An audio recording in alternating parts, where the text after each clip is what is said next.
Hello everybody, welcome to Theory Thursday, and today we're going to be talking about seventh chords in major keys. We're going to be using C major because it's all the white keys, so there's no accidentals, so it's easier to explain and understand the concept. This concept is applied to all keys. You just have to be mindful of whatever the key signature is.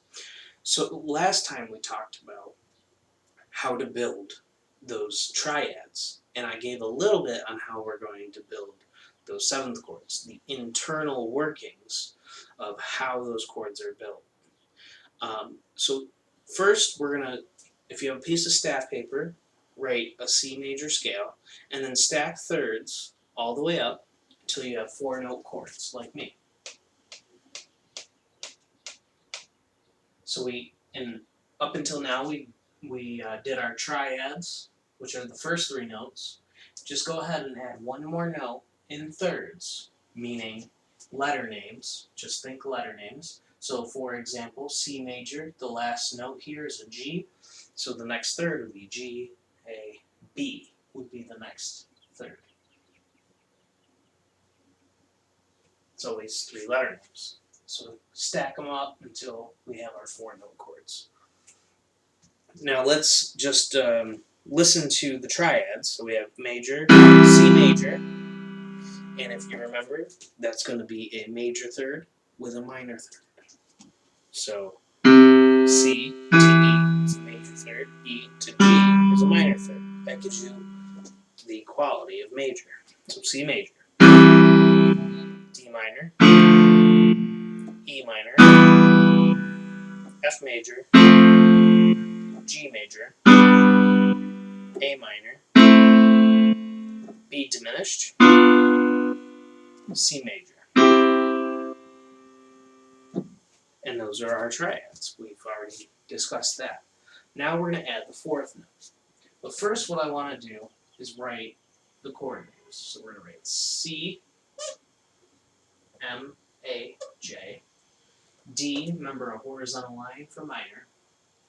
E, minor. F, major. G, major. A, minor. B, diminished, remember it's a degree symbol. And C, major. And that's how we write the names of those chords. And then let's talk about our Roman numerals. And we're going to write our Roman numerals down below. So if you remember, there are scale degree names that we assign to each scale. So the first scale degree is tonic. That's or home base. So we write a capital 1. Then a lowercase 2 for our supertonic, which is D minor. A lowercase 3 for our mediant, which is E minor. A capital 4 for our subdominant, which is F major. A capital 5 for our dominant, which is G major. A lowercase 6 for our A minor, which is our submediant. And a lowercase 7 with a degree symbol for our leading tone, which is B diminished. And then another capital 1 for C major. And we're going to talk further, after we talk about 7th chords, we're going to talk about further how these chords work and where they pull and how the harmony actually works. But I'm just introducing these sort of ideas so that when we get there, you'll have a little bit more of an understanding. Alright, so now let's play our 7th chords with the 3rd on top. So C major is going to be C, E, G, and then we add the B. G, A, B is our next one. C major. Or C major 7. Then D minor, D, F, A, C.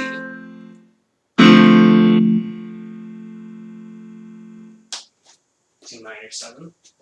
So we'll write a little 7 next to the chord name so that we know what we're talking about. E, G, B, and then B C. D would be our next one. For E minor 7.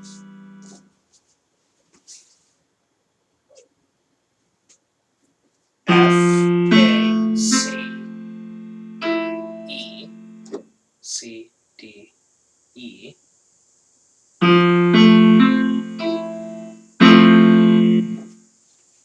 For F major 7. And if you notice, the harmony of the notes is a little bit more dense because we have more notes that we're playing. Instead of 3 notes, we're playing 4 notes. So it has a different kind of sound. Instead of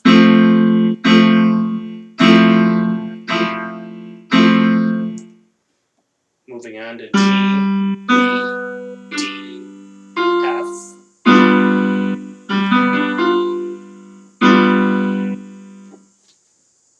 So G major 7, or we're going to call this, remember I said it's a dominant, so we're going to say this is G7, which is G dominant. And the reason that it's called dominant is because of the pull that it has. So if we listen to these, just the G major, and then we add that F, it gives you that little bit of tension because it's a minor third.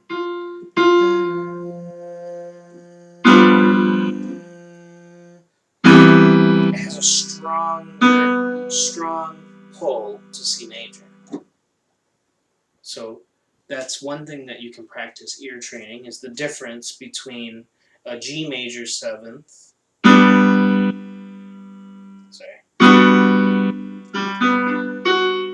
and a G dominant.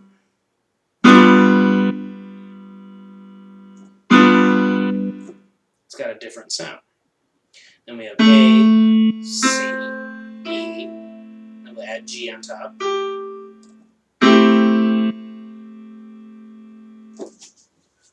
Just gives you that A minor 7th. And then the B diminished, so let's just play B diminished. B, D, F. And then if we go F, G, A will be our next one. So B, D, F, A.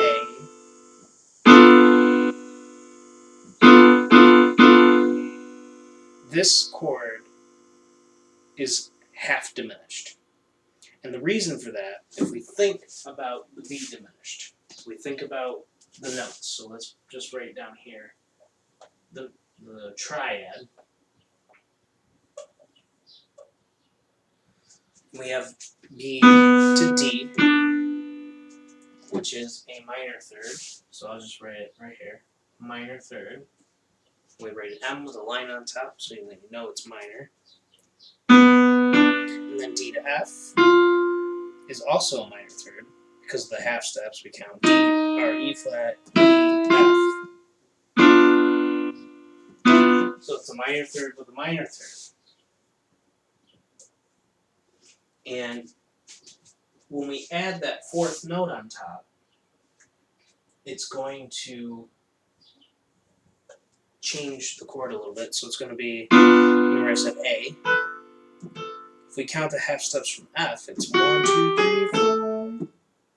It's a major third. Major third.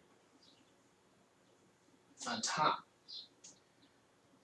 And that's why it's half diminished, because if it was fully diminished, it would be all minor thirds. So it would be B to D to F, and we count up 3 half steps. 1, 2, 3, which would be the A flat, which gives you a fully diminished sound. So here's fully diminished. Here's half diminished. And how we write half diminished is we just put a line through that circle, because it's not fully diminished. Half diminished. So.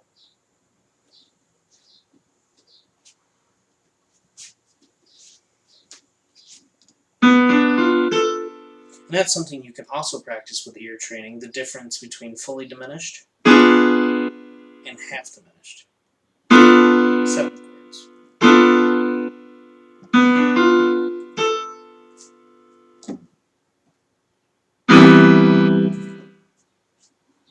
So seventh chords have a different kind of sound. They're used for more complex harmony, for jazz, not just jazz, but jazz uses a lot of seventh chords, and also a lot of extended chords. We'll talk about that in the future.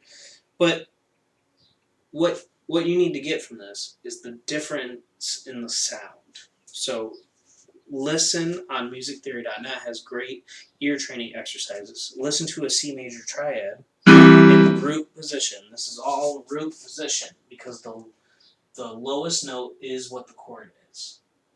This is all root position. So listen to a C major triad, then add the seventh. Minor, add the seventh.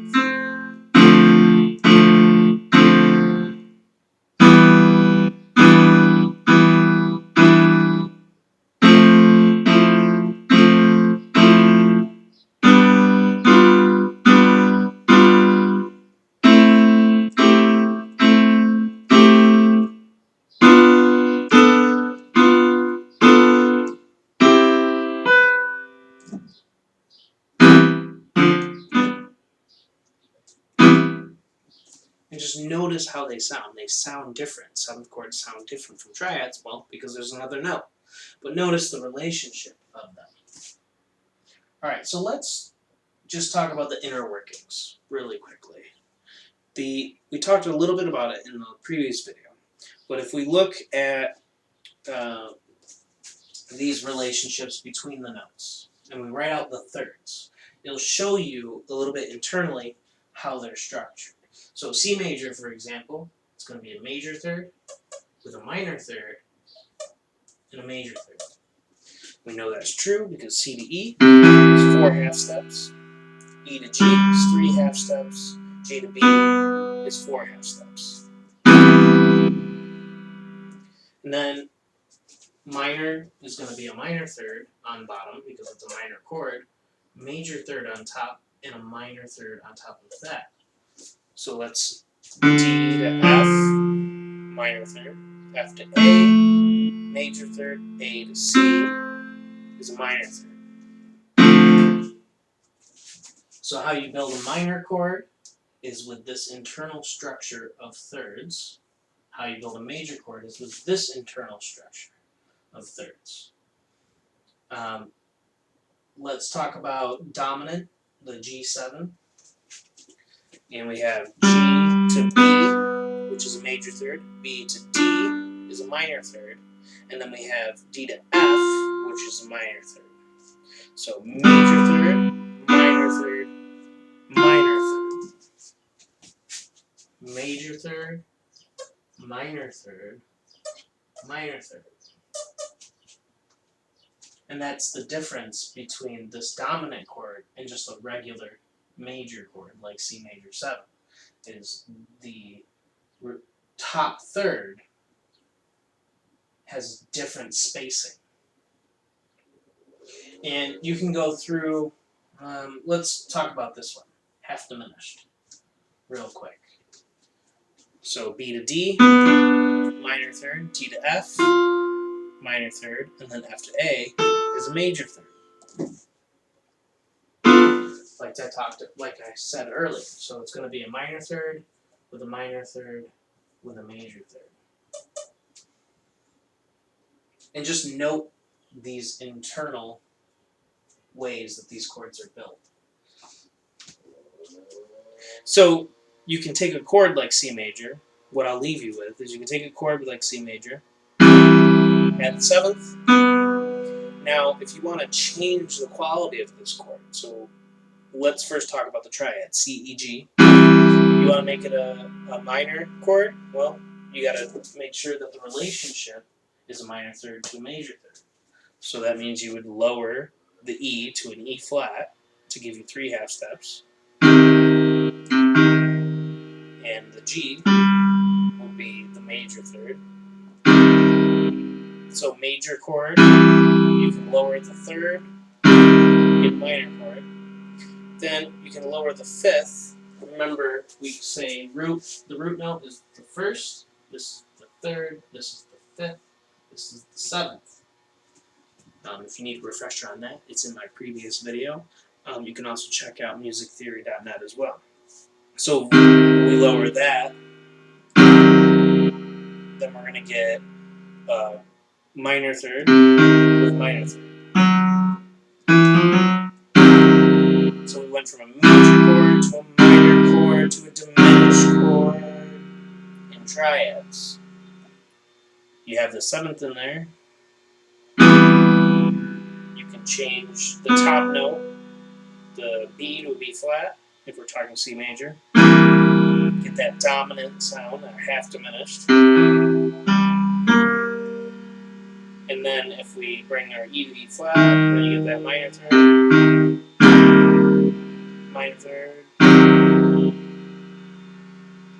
and you get it fully diminished. So you can keep lowering the thirds and changing the relationships to go from bigger chords to smaller chords. And you can use those chords in various ways. So I'm going to leave you with that. If you have any questions, feel free to comment below.